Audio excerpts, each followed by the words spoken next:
They found him more than 30 years ago, hidden on the muddy shores of the Potomac River. This interesting precipitate was doing things that were not seen before in bacteria. This unusual microbe, belonging to the genus Geobakter, attracted attention with its ability to produce magnetite without oxygen. But scientists have found that over time, he could do other things, such as the electrically conductive bacterial nanowire. For years, researchers have been looking for ways to take advantage of this natural gift. With a device they call AirGen, they may have finally done it.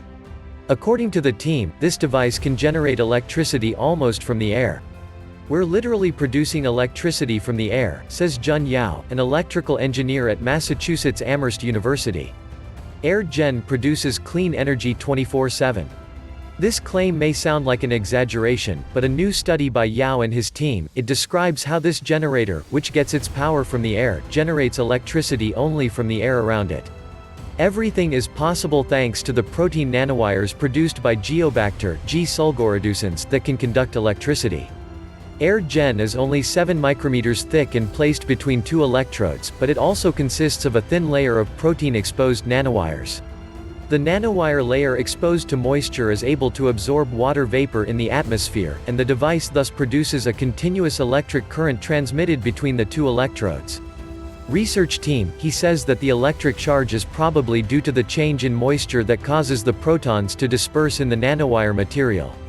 The authors of the study explain, it is assumed that this charge distribution causes an electric field that compensates for the immobilized membrane potential in biological systems or provides a counterpart.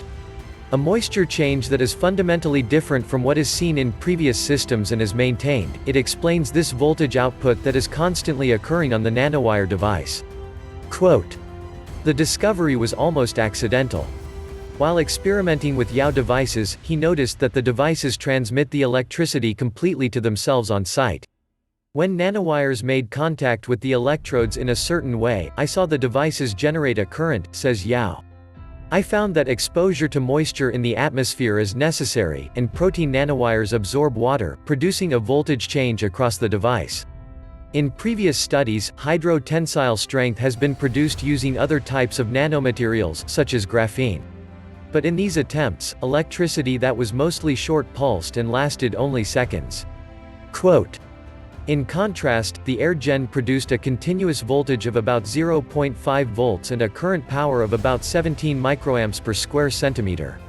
Although this amount is not much, the team says that by connecting multiple devices, small devices such as smartphones and other personal electronic devices can produce enough power to charge. Moreover, all this will be done without waste and without using anything other than ambient humidity, even in dry areas such as the Sahara Desert. The ultimate goal is to build large-scale systems," said Yao. In the future, using this technology, he explains that electricity can be supplied to homes by including nanowire in wall paint. "When we reach an industrial scale for cable production, I hope we can build large systems that will make a major contribution to sustainable energy production. If there is an obstacle to making this seemingly incredible potential a reality, it is the limited amount of nanowires created by G-sulgoreducens." A study by team member Derek Lovely on the subject could offer a solution to this problem. He was a microbiologist who first identified Geobakter microbes in the 1980s. Genetic engineering on other bacteria, such as coli bacillus, can make it possible to supply huge amounts of nanowires. "We transformed the bacillus bacterium into a protein nanowire factory," says Lovely. "With this new and scalable process, the protein nanowire supply will no longer be a bottleneck in the development of these applications."